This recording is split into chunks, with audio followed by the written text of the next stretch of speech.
मेरी first job थी दूसरों के घर में बर्तन मांजना। अच्छा। मैंने उस काम को भी अपनी पूरी जिम्मेदारी से किया, क्योंकि मेरी मदर जो है वो ज्यादा पढ़ी लिखी नहीं है, उन्होंने भी खेतों में मजदूरी की है गांव में मेरे।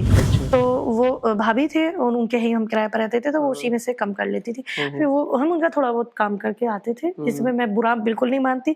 ये है कि समय पर उन्होंने हमारा मतलब सहयोग किया, मैं तो इसको उनका सहयोग मानती हूँ। अच्छा। उनकी बेटी मेरे जितनी थी, तो मैं उनकी बेटी का भी काम करती थी, कपड़े वपड़े धोना। ठीक है, ये एक संघर्ष है, मैं इसको बिल्कुल नहीं मानती कि ये गलत है। जाती थी महिलाओं के साथ में, जो जाटा समाज की महिलाएं हैं उनके साथ में, मेरी मदर कोली समाज की महिलाएं उनके साथ में जाती थी मजदूरी करने। उस टाइम पे उनको 35 रुपए मिलते थे, तो हमने उनकी चीज को देखा कि हालांकि काम में कोई बुराई नहीं है, मेरा ये मानना है, लेकिन फिर भी कुछ लोग बोलते हैं अरे पंडितों की बहू खेत में काम करने जा रही है मजदूरी। मंच पे एक आदमी गया, मुझे नहीं पता वो कौन थे, उन्होंने एक स्टेटमेंट दिया, पूनम पंडित अब बॉर्डर नहीं आएगी। तो मुझे ऐसा लगा मेरा कुछ छूट रहा। मेरे फादर की डेथ किया 2013 में, तो मेरी उम्र 16 साल थी। अच्छा। 96 का मेरा बॉर्न है, तो मेरी उम्र सिर्फ 16 साल थी। जब मेरे फादर की डेथ हो गई, मैंने कहा मम्मी पापा के सामने अब जो किया किए, नौकरी किए, मजदूरी किए, कुछ भी किए, लेकिन अब नहीं। अच्छा। 2013 में मेरे फादर की डेथ हुई थी। 2013 से मेरी मम्मी को मैंने कोई जॉब नहीं कराया। अच्छा। और सोचिए मेरी उम्र 16 साल थी, तो मैं ऐसी बेटी हूँ, मैं भीख मांग के नहीं खाने वाली। उठाई। ये सपना चौधरी जो है वो सिर्फ मुझे ही सपोर्ट करने नहीं आई, देश के जो किसान हैं जिन्होंने इस लेवल पे उन्हें बनाया है, ठीक है, उनके प्रोग्राम कौन कराता? कोई हाई सोसाइटी वाले लोग प्रोग्राम नहीं कराते थे, गांव के लोग प्रोग्राम कराते थे, गांव के कल्चर के लोग प्रोग्राम कराते थे। तो जिन्होंने उन्हें बनाया वो किसानों को ही सपोर्ट करने नहीं आए, तो वो मुझे क्या करने आएंगी? जो आप लायक नहीं खुदा लायक, वो किसके लायक है? और मेरा ये मानना है, अगर आप लोकतंत्र देश में हो तो आपको गलत का गलत कहना चाहिए, सही का सही कहना चाहिए। आज राम मंदिर बना है, बहुत पूरे देश में खुशी का माहौल है। हाँ, मैं इसी मुद्दे पर आने वाले में राम मंदिर के बारे में क्या कहना है। हाँ। तो नमस्कार जी, स्वागत है आज आपका दोबारा से विशाल की बैठक में। और आज हमारे साथ एक गेस्ट मौजूद हैं जो बहुत ही मशहूर हस्ती हैं, जिनका नाम है पूनम पंडित। कैसे हैं मैम आप? मैं बिल्कुल अच्छी हूँ, आप कैसे हैं? मैं एकदम बढ़िया मैम। मैम, मैं ये जानना चाहूंगा कि बेसिकली ना ऑडियंस को आप बताइए कि आप कहाँ से बिलोंग करते हैं, इस बारे में थोड़ा सा आपका परिचय। मेरा गांव इस्माइलपुर है, डिस्ट्रिक्ट बुलंदशहर में जी।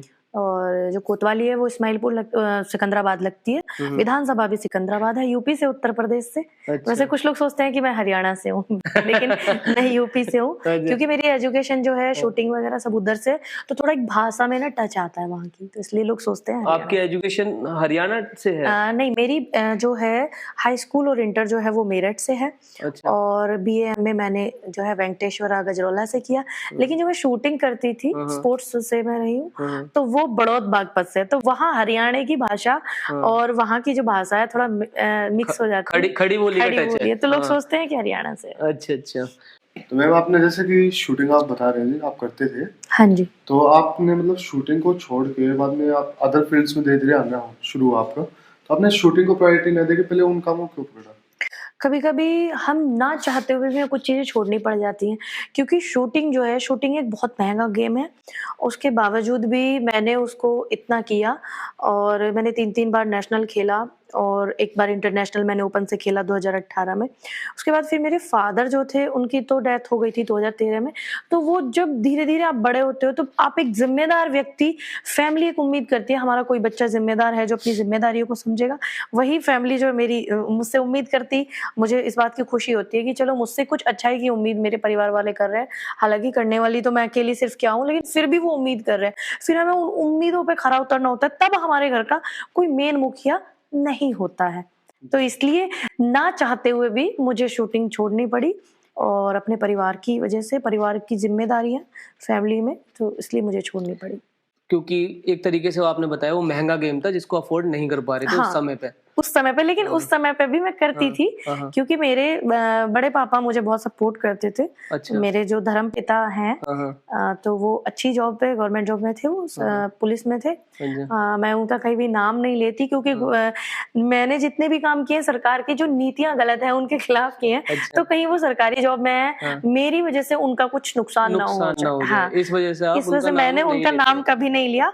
और वो भी बहुत मेहनत करके आगे बढ़े थे, सब इंस्पेक्टर से मास्टर लगे थे, तो फिर अब वो आज फिलहाल मौजूदा डीएसपी हैं। अच्छा, तो आप मैम थोड़ा सा शुरू में जाते हैं हम ना, बहुत फास्ट चले गए मुझे ऐसा लगता है।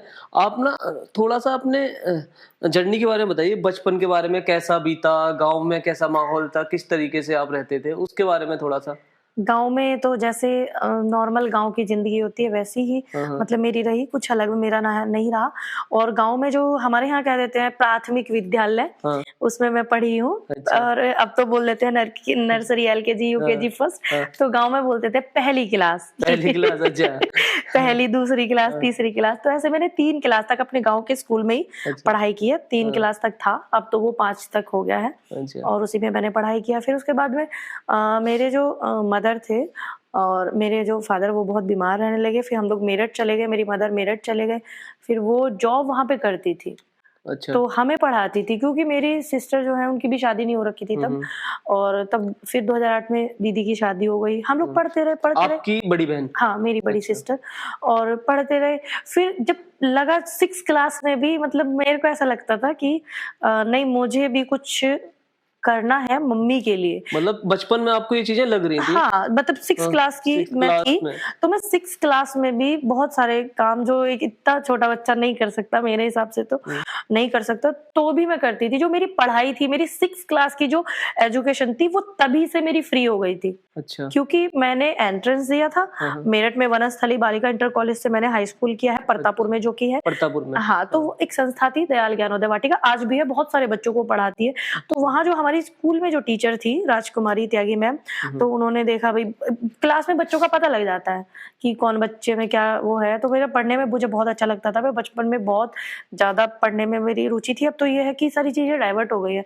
आप इधर घर भी देखते हो, परिवार भी देखते हो, इधर संगठन भी देखना होता है, किसान संगठन, फिर उधर राजनीति भी आपको देखनी होती है, पार्टी भी। तो चीजें बट गई हैं। लेकिन उस टाइम पे पूरा मतलब दिमाग था कि पढ़ने में अच्छे से। तो मैडम ने मेरे से एग्जाम दिलवाया, राजकुमारी त्यागी मैडम मेरठ में। आज भी उनसे मेरे बहुत अच्छे, मतलब बहुत मुझे मानती हैं। हम भी उन्हें एक गुरु से भी बड़ा उनको दर्जा देते हैं। कहते हैं ईश्वर से बड़ा गुरु है, तो वो और भी गुरु से अगर कोई बड़ा दर्जा उन्हें मैं दे सकूं तो मैं वो उनको दूंगी। क्योंकि फिर 6 क्लास से लेके 10th क्लास तक उन्होंने मुझे फ्री पढ़ाया अपनी संस्था के द्वारा, जिस संस्था में वो काम करती है, हाँ, जिसमें वो काम करती है, अच्छा, दयाल ज्ञानोदय वाटिका। तो वहाँ पे लड़कियों को फ्री में सिलाई, कढ़ाई, बुनाई, कंप्यूटर, ये सब सिखाया जाता था। और आप विश्वास नहीं करेंगे, जब मैं 4th क्लास में थी, तो तब मैं बहुत छोटी होंगी, 4th क्लास में वही बच्चे ही हो गए ना। तो मुझे 4th क्लास से ही अपना ये जो लड़कियों के कपड़े होते हैं ना सिलने, ये मुझे सब आते थे। क्योंकि मेरी पड़ोस वाली दीदी सिखाती थी, अच्छा, किसी और को, मंजू दीदी थी, वो सिखाती थी गांव में किसी को। अच्छा, तो बस मैं ऐसे देखती रहती थी। फिर मैं देखती रहती, फिर मैं उसको ऐसे बिल्कुल बना के, काट के, सिल के फिर दीदी को दिखाती थी, ये देखो, इतनी कम एज में भी। ऑब्जर्वेशन पावर आपकी अच्छी थी फिर तो। हाँ, शायद कह सकते हैं। किसी भी चीज को देख के एकदम हाँ, से सीख लेने वाली आज बात। भी अगर कोई ड्रेस अगर इतनी अच्छी सी कुछ बनानी हो, तो मैं अपने लिए कभी कभी बना भी लेती हूँ। अच्छा, बहुत सारी ऐसी ड्रेस है जो मैंने पहनी भी है अपनी खुद बना के, लेकिन कोई पहचान नहीं पाता कि ये मोल की है, इसने खुद बनाई है। जी बिल्कुल। अरे बहुत तो वो 6 क्लास की, फिर 10th तक उन्होंने मेरी पढ़ाई करी। फिर मैंने वहां से स्कूल जो था वो अपना चेंज कर दिया। अच्छा, मेरठ में ही मेरठ में ही चेंज किया। मेरठ में फिर कौन सा हाँ, मैंने जनता इंटर कॉलेज पसवाड़ा से, फिर जनता इंटर कॉलेज देखा है मैंने, देखा है। फिर मैंने वहां से पसवाड़े से मैंने इंटर किया। अगर मैं स्कूल नहीं छोड़ती तो वो मुझे संस्था फिर आगे भी फ्री पढ़ाती, क्योंकि मैंने वही स्कूल और वो वाटिका ही छोड़ दी जो संस्था पढ़ाती थी। वहां बच्चे ट्यूशन वगैरह पढ़ने जाते थे, तो कनेक्टिविटी थी, तो वो कनेक्टिविटी दूर हो गई। फिर मैंने इंटर किया।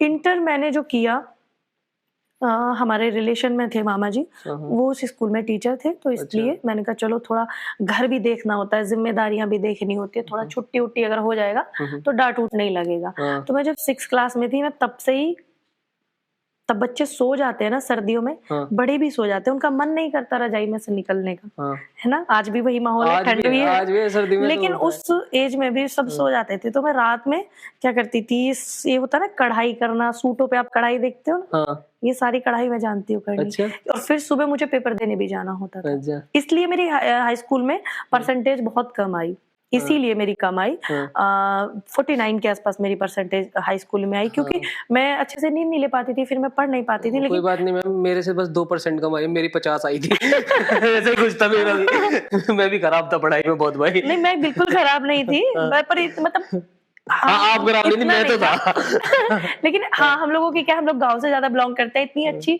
हमें इंग्लिश मीडियम स्कूल में पढ़ने का वो नहीं मिला हाँ, हाँ। और इतनी अच्छी हम लोगों की इंग्लिश नहीं है।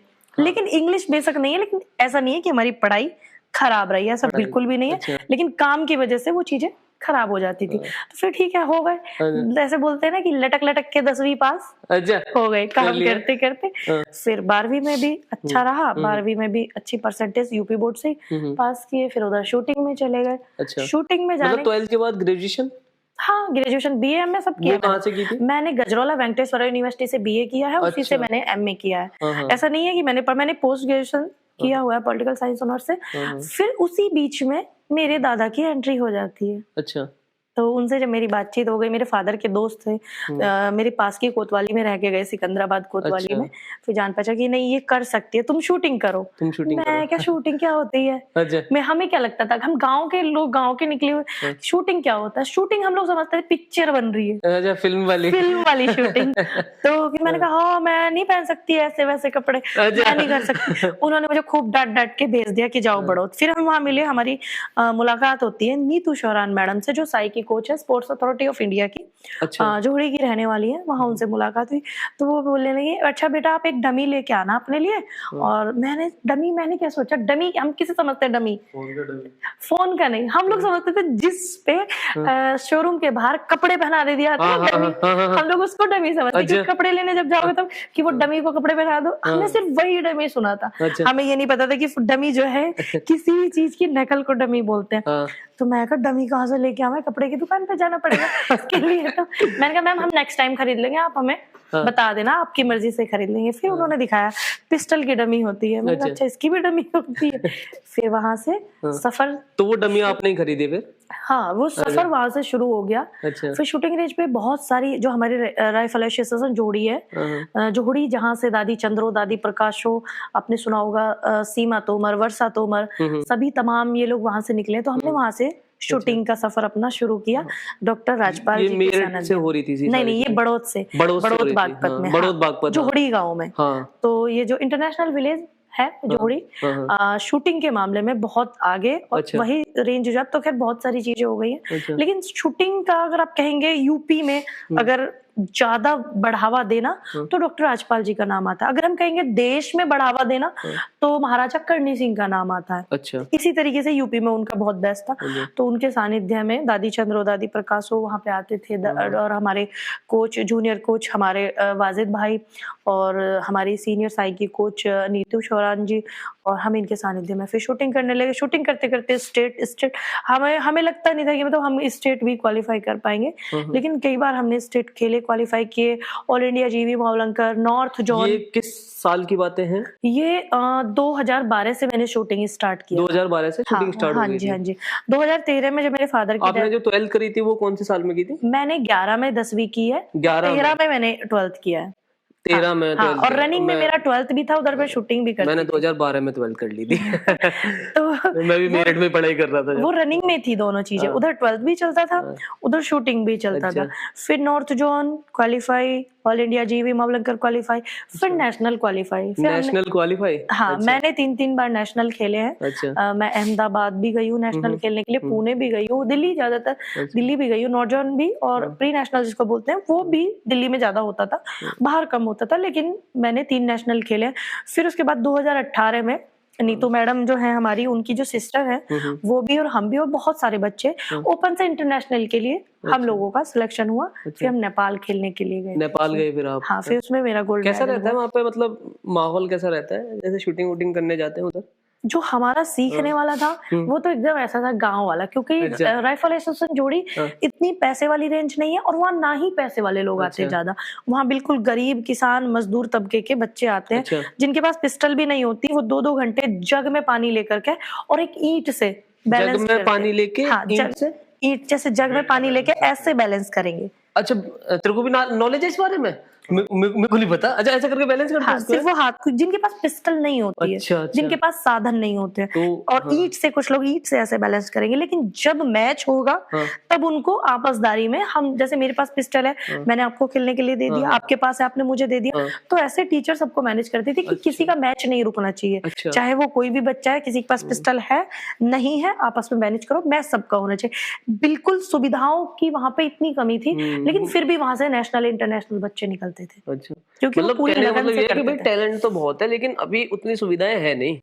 क्योंकि उस रेंज पे राहुल गांधी जो है, उन्होंने, वो गए थे और प्रियंका जी भी गई थी, तो वो वहां पे पिस्टल दे के आए थे उस टाइम पे, बहुत पहले। वहां पे एयर वाली पिस्टल थी, वैसे तो पिस्टल में आजकल सिलेंडर लगता है गैस का, उससे शॉट फायर करती है, लेकिन वो एयर पिस्टल इस टाइप की थी, उसको ऐसे करो उससे शॉट फायर हो जाता था। अच्छा, तो वो आज भी पिस्टल उस रेंज पे ही है, लोहे की वो पिस्टल है, लेकिन आज तो दूसरी धातु की आती है पिस्टल, बहुत महंगी महंगी आती है, तो उस टाइम पे वही पिस्टल चलती थी। तो कुछ बच्चे उससे करते थे, कुछ डमी से, कुछ ईंट से, कुछ जग से, कुछ आपस में ऐसे करते थे, 10-10 शॉट चला, तो 6 शॉट चला। ये संघर्ष तो आपके साथ रहा है। हाँ, ये मेरे ही साथ नहीं, वहां के जितने बच्चे थे, या आपने देखा होगा, अमीर बाप की बिगड़ी औलाद, ये गांव में एक कहावत है, जितनी सुविधाएं आप अमीर बच्चों को दोगे, वो इतनी सुविधाओं में काम नहीं कर पाते, क्योंकि उनको आसानी से मिल जाती हैं चीजें, और जो गरीब किसानों के बच्चे होते हैं, उनको बहुत मुश्किल से और कठिनाइयों में चीजें मिलती हैं, तो वो चीज की वैल्यू करते हैं, उसकी अहमियत को वो समझते हैं। ये तो ऐसे ही वहां पे सब कुछ था। उनको बड़ी मेहनत लगती है, टाइम लगता है, जब जाके कुछ मिल पाता है। हाँ, ये तो है, ये बात तो मैं मानता हूँ आपके। हाँ। ये है। बाकी ये बात तो मेरे को अच्छी लगी। बाकी मैम, आते हैं कि आपने शाना विधानसभा से कांग्रेस से आई थिंक चुनाव लड़ा था, तो वो क्या माहौल था, किस तरीके से, वो क्या चीजें थी? देखिए, जो मैं चुनाव लड़ी हूँ, स्याना विधानसभा से, इंडियन नेशनल कांग्रेस से मैंने चुनाव लड़ा है। अच्छा। ये सफर सिर्फ चुनाव लड़ना विधानसभा का नहीं है, ये सफर तय करता है मेरी जर्नी को किसान आंदोलन से। किसान आंदोलन से? किसान आंदोलन से। किसान आंदोलन में हम लोग बहुत सुन रहे थे कि मतलब किसान ऐसा कर रहे हैं, वैसा कर रहे हैं, जो टीवी चैनल पे दिखाया जा रहा, तो मैंने कहा मैं भी देखती हूँ जाकर के, देश का किसान। ये किसान आंदोलन इसी वजह से हुआ था, वो बिल जो पास हुआ था? हाँ, वो जो 3 कॉन्ट्रैक्ट फार्मिंग वाले जो थे बिल पास हुए थे, तो उसके खिलाफ में किसान आंदोलन हुआ था जी। तो उस किसान आंदोलन में हम जैसे बहुत सारे बच्चे गए, तो मैंने कहा किसान में देखते हैं हम भी, किसान क्या गलत करते हैं, टीवी पे दिखाया जा रहा था कि किसान ऐसा नहीं करता, तो एक उत्साह हुआ मन में कि हम जाएंगे, क्योंकि उस टाइम पे क्या है, कोरोना काल से जॉबलेस हो गए। उससे पहले मैं एज ए बाउंसर जॉब करती थी, आपको पता ही होगा आई थिंक, तो वो जॉब भी छूट गया कोरोना काल में, सब जॉबलेस ज्यादातर सभी हो गए थे। हाँ, फिर वो उसमें किसानों का कोई सपोर्ट करने जा रहा है, कोई विरोध करने जा रहा है, कोई कुछ करने जा रहा है, तो हम गए सिर्फ वहां देखने। आप सिर्फ देखने गए? सिर्फ देखने। तो मैंने कहाँ की बात है ये? गाजीपुर बॉर्डर की। गाजीपुर बॉर्डर की, हाँ। देखने गए किसान का मेला जो लगा हुआ, आहा, इतना मतलब मैं उस पल को नहीं भूल सकती। अच्छा। और फिर जब मैं पहली बार गई तो मेरी फैमिली वालों ने फिर मुझे रोका भी, फिर मैं उसमें जो है कंटिन्यू करना चाहती थी। अच्छा। लेकिन मैं बिना घर में बताए किसी को नहीं जाने लगी। अच्छा, जाने लगी बिना बताए। तो मैंने देखा कई दिन तक चक्कर पूरा काटा, पूरा सुबह से शाम तक वहां दिया। फिर मैंने देखा इतना अच्छा माहौल, कितनी अच्छी चीजें हैं, लेकिन कभी कभी आपको इतनी अच्छी चीजों में कुछ कमियां महसूस होने लग जाती है। जब इतनी बड़ी कोई चीज हो रही है, छोटी मोटी कमियां होती हैं, तो मुझे भी एक कमी महसूस हुई वहां पे कि मतलब सारे जितने इंटरव्यू कर रहे हैं सब भाई हमारे कर रहे हैं। ऐसा नहीं है कि मैं उनके खिलाफ हूँ, बिल्कुल भी नहीं, लेकिन एक होता है ना कि सारे आदमी ही इंटरव्यू करते थे वहां पे। अच्छा। औरतें नहीं करती थी, महिलाएं नहीं करती थी। महिलाएं जब इंटरव्यू नहीं करती थी तो वो सिर्फ क्या करती थी, खाना बनाना, खाने की सामग्री को तैयार करना, उनका ये सारा काम होता था। वो टीम में पीछे एक तरीके से सेवा कर रहे थे, हमेशा औरतों को पीछे ही रखा जाता है। अच्छा। ये पुरुष प्रधान देश है, मैं सभी के लिए नहीं बोल रही हूँ, तो ये एक है हमारे देश में। तो फिर मैंने कहा आंटी आप इतना, अच्छा, आपने ये चीज नोटिस करी? ये मैंने बहुत ज्यादा गहनता से मैंने इसको लिया। तो मैंने वहाँ बहुत सारी बुजुर्ग थी, जान पहचान हो जाती है जब आप डेली कहीं जा रहे हो। तो मैंने कहा आंटी आप भी बोला करो ना इंटरव्यू में, आप भी बताओ यहाँ की समस्याएं क्या है, आप भी बताओ यहाँ क्यों बैठे हो अपने घर को छोड़ के, आप कहाँ से आए हो। तो कि बेटा हम तो बस खाना ही बना ले वही बहुत है, टाइम नहीं होता, 50 किलो प्याज काटना है, 100 किलो मटर छोलना है, आप लोगों को खिलाना है। तो मैंने उन कई लोगों को मैंने बोला, कई बार कई लोगों को, तो कई महिलाओं ने क्या हुआ, किसी ना किसी ने अपनी परेशानी मुझे बताई। अच्छा। किसी की मजबूरी, किसी की परेशानी, हो सकता है वो नहीं बताना चाह रहे हो कि टीवी पे हम आएंगे हमारे परिवार वाले क्या बोलेंगे। बहुत सारी ऐसी चीजें महिलाओं के साथ में होती हैं। हालांकि अब चीजें कम हो गई हैं, लेकिन है, ऐसा नहीं है बिल्कुल खत्म हो गई। फिर मैंने सोचा मैं सबको बोल रही हूँ, मैं क्यों नहीं बोल सकती। हाँ, आप जब सबको समझा रहे हो तो खुद ही बोल दो कैमरे पे, वो वाली चीज आपने सोच ली। मैंने मतलब फील किया कि मैं क्यों नहीं बोल सकती। जी। एक आए पत्रकार महोदय, अच्छा, उन्होंने देखा लड़की ट्रैक्टर पे आई है, लड़की ट्रैक्टर पे बैठी है, तो मैं ट्रैक्टर पे चला करके, ट्रैक्टर खड़ा हुआ था तो ट्रैक्टर आपको चलाना आता है क्या? हाँ जी। अरे बढ़िया। क्योंकि किसान परिवार से है तो सारी चीज आनी चाहिए, और वैसे भी मेरे फादर ड्राइवर ही थे। अच्छा। तो वो गाड़ी ही चलाते थे। फिर उन्होंने लगा कि ये ट्रैक्टर पे ऐसे ही बैठी हुई है, तो कह रहे मैडम चलाना भी आवे है, वैसे ही बैठो। अच्छा। मैंने कहा किसान के बालक है, चलाना भी आवे, दौड़ाना भी। तो ये शब्द जो थे गांव के, जो जिस गांव से मैं बिलोंग करती हूँ, मैं अपने गांव कि उसमें ही जीना आज भी पसंद करती हूँ, रहना खाना सब ज्यादातर गांव का ही। तो मैंने उसी भाषा में बोला तो वो बहुत ज्यादा वायरल हो गया। हाँ, बहुत ही ज्यादा। अच्छा। वो मुझे ढूंढने लगे, पत्रकार ढूंढने लगे। हाँ, कि मतलब उन्होंने मेरा परिचय जाना, क्या नाम है आपका? पूनम पंडित। क्या करती हैं आप? अभी तो बेरोजगार हैं। कहाँ से आई हैं आप? बुलंदशहर, गांव इस्माइलपुर, तहसील सिकंदराबाद, जिला बुलंदशहर, 203205 पिन कोड। इस स्टाइल में जब मैंने बोला तो वो बहुत चीजें वायरल होने लगी एकदम, मतलब पूरे फ्लो में आप बोलते जाओ, इस टाइप का। हमें भी उत्साह होने लगा और ज्यादा, कि मतलब नए नए लोग हमें मिल रहे हैं, मीडिया वाले मिल रहे हैं, पत्रकार मिल रहे हैं। क्योंकि जब पहले गांव में पत्रकार जाते थे तो भीड़ लग जाती थी, क्योंकि आज पत्रकारों का जो स्तर है वो चंद पत्रकारों की वजह से वो बिल्कुल गिर गया है।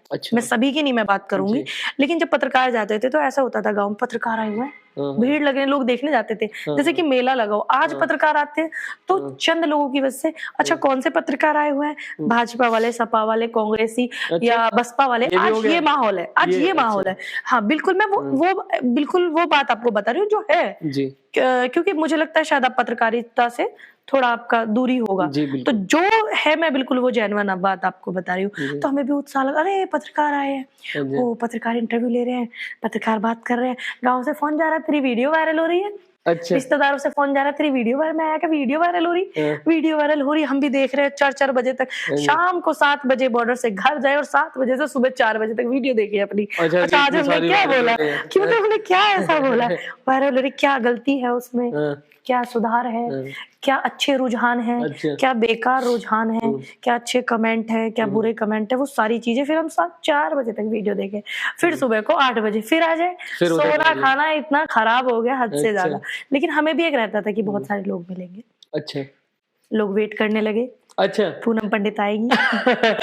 तो जब वो वेट, उनका जो वो इंतजार करना और मेरा जाना, और फिर मेरा भी उनके लिए इतना सम्मान करना, और मैं उनका बहुत, आज भी सभी पत्रकार आंदोलन हो गया, सभी नेताओं की कनेक्टिविटी एक दूसरे से दूर हो गई है, लेकिन एक मैं बताऊं आपको तो सभी के साथ मेरी कनेक्टिविटी है। मैंने उन सबको एक ग्रुप में, एक माला में परो के रखा हुआ है, जिनके साथ मेरा आज भी बहुत बेस्ट है।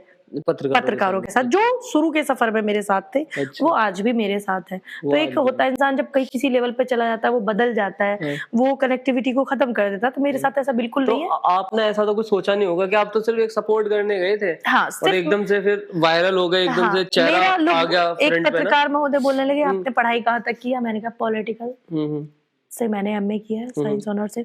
अच्छा, तो आपका तो ये पूरा प्री प्लान था, आपने तो पॉलिटिक्स किया हुआ है, यहाँ भी किया है। मैंने कहा मतलब मेरा कोई ये मोटिव नहीं था कि मतलब मैं एक राजनीति में आऊँ। जब हम किसी चीज को करते, मेरा तो एक ये था कि लॉकडाउन में सब बेरोजगार हो गए, घर में सब फ्री, कहीं आ नहीं सकते, जा नहीं सकते, तो हम अपने टीचर को बुलाते थे। सौरभ शर्मा भाई है मेरठ से। अच्छा। तो वो मुझे हारमोनियम बजाना सिखाते थे। मेरठ बहुत आ रहा है कहानी, मेरठ से ऐसी क्या? क्योंकि हम लोग मेरठ, मेरी सिस्टर मेरठ में भी आई है। अच्छा। और हम लोग 2013 में जो है गाँव में, मैं ज्यादातर गाँव में 2013 से हूँ, क्योंकि मेरी पढ़ाई वगैरह सब बाहर की है। मेरी सिस्टर की 2008 में शादी हो गई थी, वो भी मेरठ में, तो इसलिए मेरठ की ज्यादा मेरा बचपना आप कह सकते हैं मेरठ में बीता, गांव में भी बीता, लेकिन उसके बाद जो था मेरा मेरठ में बीता। और आज भी मेरी मेरठ से बहुत कनेक्टिविटी है। संघर्ष के सफर को और संघर्ष के सफर के शहर को आप नहीं बोल सकते, तो वो मेरठ जो है मेरा संघर्ष का सफर। मेरठ तो वैसे भी क्रांतिकारी शहर है। कुछ भी इतिहास अगर लिखा जाता है तो मेरठ से शुरुआत होनी है। तो वो मुझे सिखाने आते थे। तो मेरा एक अलग ही रुझान हो गया था लॉकडाउन में कि मतलब मुझे अच्छा लगता था श्रीमद् भागवत गीता पढ़ना। अच्छा। और जिसको जैसा ज्ञान है, जिसने अपने गुरु से जैसे सीखा है, वो उस आधार पे आज श्रीमद् भागवत गीता का जो है प्रचार प्रसार करते हैं। तो जितना मुझे मेरे टीचर ने सिखाया, मेरे गुरु ने सिखाया, उसके आधार पे मैं भी श्रीमद् भागवत गीता को पढ़ लेती हूँ, उसको पढ़ सकती हूँ। ठीक है। तो फिर आंदोलन में कोई ये नहीं था कि हमारी सोची समझी, कोई प्री प्लान था नहीं, वो जो हो रहा था वो ऊपर वाले की इच्छा से हो रहा था, चल रहा था फ्लो में। अलग तरीके से चल रहा था वो। अच्छा। जब मैं बहुत ज्यादा मुझे लोगों का प्यार मिलने लगा, बॉर्डर पे जब भी मैं जाती थी तो मतलब कम से कम सैकड़ों लोग सिर्फ मुझे देखने आते थे कि पूनम पंडित से मिलना है, पूनम पंडित को देखना है, पूनम पंडित से मिलना है। उस सफर में बहुत से लोग ऐसे भी मिलने आए जिन्होंने मुझे उस टाइम पे सपोर्ट किया, वो आज भी मेरे साथ हैं, जो बुरे वक्त के साथी आप कह सकते हैं, मेरे साथ वो जुड़े हुए हैं। तो उस टाइम पे जब ये भौकाल मचता था कि पूनम पंडित आ गई, चलो सारे उधर, तो वहाँ जो बड़े बड़े एज के पत्रकार इधर है, मतलब ऐसे होता था, बड़ी बड़ी एज के नेता बराबर से निकल के जा रहे हैं। पत्रकार साथियों ने इतना सम्मान दिया, जनता ने इतना सम्मान दिया, 50-100 माइक एक तो ऐसे लगा होता था, बराबर से बड़े नेता निकल के जा रहे हैं, किसी को कोई फर्क नहीं पड़ रहा था, उन नेताओं को कोई नहीं पूछ रहा था। ये जेन्युइन मैं आपको बात बता रही हूँ। तो उनको तकलीफ महसूस होने लगी। अच्छा। जो बड़ी लीडरशिप थी बॉर्डर पे बैठे हुए, उसके रुझान फिर मीडिया के माध्यम से बाहर भी आने लगे। आप सर्च करेंगे तो डिटेल सारी मिल भी जाएंगी आपको। उनको जब लगा हमारी कुर्सी की चूल्हे डगमगा रही हैं सिर्फ एक 24 साल की लड़की से, अच्छा, तो बहुत परेशान भी किया मुझे, मेंटली डिस्टर्ब भी किया। एक बार मेरा बहुत वीडियो भी वायरल हुआ। मतलब मुझे ये लगता था मैंने गलत क्या किया है, मैं सिर्फ किसानों का सहयोग करने गई हूँ, लोग मुझे प्यार कर रहे हैं, सम्मान दे रहे हैं। तो इस चीज का एक वीडियो भी मेरा बहुत वायरल हुआ। मैंने अपने पेज से लाइव, पूनम पंडित मेरा पेज है, मैंने उससे लाइव भी किया इस चीज को। फिर मैंने कहा नहीं, मुझे कोई कैसे रोक सकता है। अच्छा। कि जी आपको मना कर दिया है बॉर्डर पे आने के लिए। अच्छा, आपको मना कर दिया गया? हाँ बिल्कुल। ये मना किन लोगों ने किया था? ये मतलब यही नहीं पता लगता था कि किसने मना किया है। सिर्फ मंच पे एक आदमी गया, मुझे नहीं पता वो कौन थे, उन्होंने एक स्टेटमेंट दिया, पूनम पंडित अब बॉर्डर नहीं आएगी। तो मुझे ऐसा लगा मेरा कुछ छूट रहा है। अच्छा। इतने दिन से हम लोग उन लोगों के साथ थे। अब 7-8 महीने बाद कोई मुझसे एकदम से ये कह दे कि बॉर्डर नहीं जाओगे, एक परिवार आपका बड़ा होगा, तो तकलीफ जो थी वो सिर्फ मैं महसूस कर सकती हूँ या वो महसूस कर सकता है जो परिवार की अहमियत को समझता है। जी। तो मैं फिर एक दिन नहीं गई, फिर उससे अगले दिन मैंने कहा नहीं, मैं देखती हूँ मुझे कौन रोकेगा। अच्छा। किसकी हिम्मत है, मुझे क्यों रोकेगा कोई। बात है। ये देश के किसानों का मंच लगा है, किसी एक यूनियन, एक संगठन, एक पर्टिकुलर एक व्यक्ति का नहीं है। तो वो मुझे बोले मैम आपको मना, मैंने कहा ये बता मना किसने किया। ये मंच से मना किया है। कौन से मंच से? एसके मंच से। मैंने कहा आप उनका मुझे लेटर ला के दीजिए कि वो मुझे मना कर रहे हैं कि पूनम पंडित जो भी बयान देगी किसानों के लिए वो अपनी खुद की जिम्मेदार होगी। संयुक्त किसान मोर्चा इसकी कोई जिम्मेदारी नहीं लेता है। मैंने कहा जी हाँ, मैं अपना एक एक बयान की जिम्मेदारी मैं खुद लेती हूँ। जो भी मैंने सरकार की गलत नीतियों के लिए बोला है मैं खुद जिम्मेदार हूँ। इस पे अगर मुझे फांसी लगती है तो लग जाएगी, मैं खुद जिम्मेदारी लेती हूँ। किसान मोर्चा भी आपसे थोड़ा सा वो हो गया था? देखिए सभी लोग नहीं, सिर्फ कुछ चंद इतने से मतलब जिनका पूरा सफर ये रहा कि किसान यूनियन, किसान नेता, सिर्फ उन्हीं को डर था। वही मेरे से उनको ये लग रहा होगा, मेरे को तो ऐसा लगता है कि यार ये तो लाइमलाइट में आ गए और हम तो पीछे रह गए। कह रहे कि इसने जो है लड़की ने आके पूरे बॉर्डर की जो है मतलब पूरे बॉर्डर को कैप्चर कर लिया। दौर ही वही था। अगर आप देखेंगे तो 26 जनवरी से पहले सिर्फ वहां पर आपको ज्यादा नाम यही मिलेगा, पूनम पंडित। तो उससे उनको बड़ी तकलीफें होने लगी। मुझे तो लगता है पूनम पंडित के जो नाम का उदय हुआ है वो वहां से बहुत ज्यादा हुआ है ना। वही सारा ही टोटल वहीं से स्टार्टिंग ही वहीं से थी। और जितना वो लोग मुझे संयुक्त किसान मोर्चा को सिर्फ वो लोग बदनाम करते थे, उसकी आड़ में वो लोग मुझे मना करते थे वहां जाने के लिए। अच्छा। ये पूरा था। क्योंकि जब मैं पहली बार संयुक्त किसान मोर्चा मंच पे मैं बोली गाजीपुर पे, तो वो भी वीडियो बहुत वायरल हुआ कि पूनम पंडित बोलने वाली है। अच्छा। तो सारी भीड़ उधर से उठ के उधर आ गई। अच्छा। बहुत लोगों ने प्यार दिया। मैं अपने आप को भी मतलब भगवान के प्रति मेरी बहुत आस्था है। मैं उस ईश्वर को बहुत धन्यवाद करूंगी कि मुझे इतना ज्यादा ईश्वर ने प्यार लोगों से दिलाया। और इसका सारा का सारा जो श्रेय है मैं वो अपने किसानों को और पत्रकारों को देती हूँ हमेशा, जिन्होंने मुझे यहाँ तक पहुंचाया। जब उनको लगा ये नहीं मानने वाली, फिर पुलिस से परेशान कराया। अच्छा। वो भी सारा रिकॉर्ड वीडियो ऑन रिकॉर्ड है। पुलिस बोले अरेस्ट करने, मैंने कहा किस मुद्दे पे? बात क्या है? बात बताइए। कि नहीं आपको चलना होगा। अच्छा। मैंने कहा कोई हम आतंकवादी तो है नहीं। इस देश के बॉर्डर पे, तमाम बॉर्डर पर किसान बैठा हुआ है स्पेशल, तुम्हें पूनम पंडित 5-6 बॉर्डरों में वही दिख रही है। मैंने कहा आप नोटिस दिखाइए कि हमारे पास आपके खिलाफ अरेस्ट वारंट है। अच्छा। मैंने कहा अरेस्ट वारंट दिखाइए, अब कुछ हो तो वो दिखाएं। फिर वो बेचारे किसान मेरा बहुत सहयोग करने लगे, तो वो चले जाते थे। वो फिर मेरे से अलग से बोलते थे बेटा हमें क्या दिक्कत होगी आपसे। अच्छा, वही पुलिस वाले बाद में बोल रहे हैं हमें क्या दिक्कत है? हमें क्या दिक्कत होगी। इंस्पेक्टर किरण थी, वो बोलती थी बेटा हमें क्या दिक्कत होगी। अच्छा। सोचो आप ही ये लोग आपको रोक रहे हैं। इतनी कम उम्र की लड़की इतनी ज्यादा आगे जा रही है, हमें आप तो हमारी बेटी जैसे हो, हमें क्या दिक्कत होगी। तो हमें वो पूरा खेल जो रायता पूरा फैल रहा था वो समझ में आ गया अच्छे से। अच्छा। तो सारी चीजें फिर समझ आ गई और मजबूत होते गए। जब उन्होंने खींचने की कोशिश किया तब और ज्यादा मजबूत होते गए। फिर एक पता लग खींचने वालों गया। के नाम भी बताएगा आपको? हाँ, बहुत सारा सब कुछ पता है बारीक। बता दो लोगों ने तो बहुत चाहा, पत्रकारों ने भी कि मतलब मैं उनके नाम बताऊं, लेकिन ठीक है उनका अपना चूल्हा चौकी उसी से चलता है। आज तक जो है इस तरीके के आंदोलन उन्होंने किए हैं कि रात में आंदोलन उठा लिया, सुबह को किसान ढूंढ रहे हैं। देख लेना, कमेंट कर देना तुमको जो लग रहा हो, बता देना कौन कौन है। फिर वहां से बहुत सारे पार्टियों के ऑफर आए और समाजवादी पार्टी जो है उस पे भी बहुत सारे ऑफर आए। ये आपका आम आदमी पार्टी से भी ऑफर आया। ऑफर क्या थे? कि मतलब आप पार्टी ज्वाइन करो। अच्छा। और भाजपा से भी ऑफर आया। अच्छा। कि आप पार्टी ज्वाइन करो। और भाजपा से ऑफर देने वाले कौन थे? मेरे को ये सब चीजें जानने में मजा आता है। देखो यार देखिए मैं मतलब बड़े लेवल के थे, मतलब हाँ मतलब काफी लेवल के, अच्छे लेवल के थे। और उन्होंने बोला कि मतलब मुझे पार्टी ज्वाइन कराने के लिए पैसे भी ऑफर करना कि अगर इसको पार्टी ज्वाइन करा देंगे तो ये बॉर्डर से हट जाएगी। क्योंकि आंदोलन का पूरा एक वो निकालेंगे ना परसेंटेज, तो उसको हाइप किस किसने दिया है। तो उसमें सबसे ज्यादा 26 जनवरी से पहले से आपका नाम आना ही आना, उसमें मतलब आना ही आना है और परमात्मा की कृपा से सबसे ऊपर भी आना है। और मैं आपको बता दूं जो बड़े बड़े तुर्रम खां अपने आप को किसान नेता कहते थे, जब 26 जनवरी के समर्थन में पंचायत होनी थी तो हरियाणा, राजस्थान, पंजाब सब जगह पंचायतें हो रही थी। लेकिन उत्तर प्रदेश के जितने भी तुर्रम खां थे किसी ने एक पंचायत 26 जनवरी के समर्थन में नहीं की थी। अच्छा। और ना मेरे पास संगठन था, ना मेरे पास कोई पावर थी, कुछ नहीं था, सिर्फ एक विश्वास था, आत्मबल था। 26 जनवरी के समर्थन में पहली पंचायत, किसान पंचायत उत्तर प्रदेश के अंदर जो मैंने की। बाहर तो यूपी के नेता जा रहे हैं माला पहनने के लिए, माला झूलने के लिए, है ना, अपनी वाहवाही, लेकिन उत्तर प्रदेश में नहीं पंचायत कर रहे थे क्योंकि बाबा जी से उनको बहुत डर लग रहा था, उत्तर प्रदेश सीएम योगी जी से। लेकिन नहीं, मेरा विश्वास पक्का है, मैं सच्ची हूँ तो मैं क्यों डरूंगी किसी चीज से। अच्छा। तो ये सौभाग्य भी मुझे मिला। 26 जनवरी के समर्थन में सबसे पहली किसान पंचायत लखीमपुर, शाहजहानपुर, बंडा में अल्लाह का गुरुद्वारे में मैं करके आई थी। 4000 ट्रैक्टर मैंने अपनी जिम्मेदारी पर बुलाए थे। 4000 ट्रैक्टर सभी लोग मेरी जिम्मेदारी से आए। फिर उसमें भी रायता फैलाने की कोशिश की इन्हीं नेताओं ने। कि इसको जो 26 जनवरी पे जो मामला हुआ था इसको उसमें बंद करवा के जेल भेज दो, जेल में रहेगी। लेकिन मैं स्पेशल थैंक्स करती हूँ विकासशील भारत चैनल जो है राजवीर सोलंकी भाई का, जिन्होंने मेरी एक एक एक्टिविटी को लाइव दिखाया था कई घंटे तक। 18,000 फुटेज दिल्ली हेडक्वार्टर में चेक हुई, सबकी चेक हुई थी कि किस किस ने उपद्रव फैलाया। अच्छा।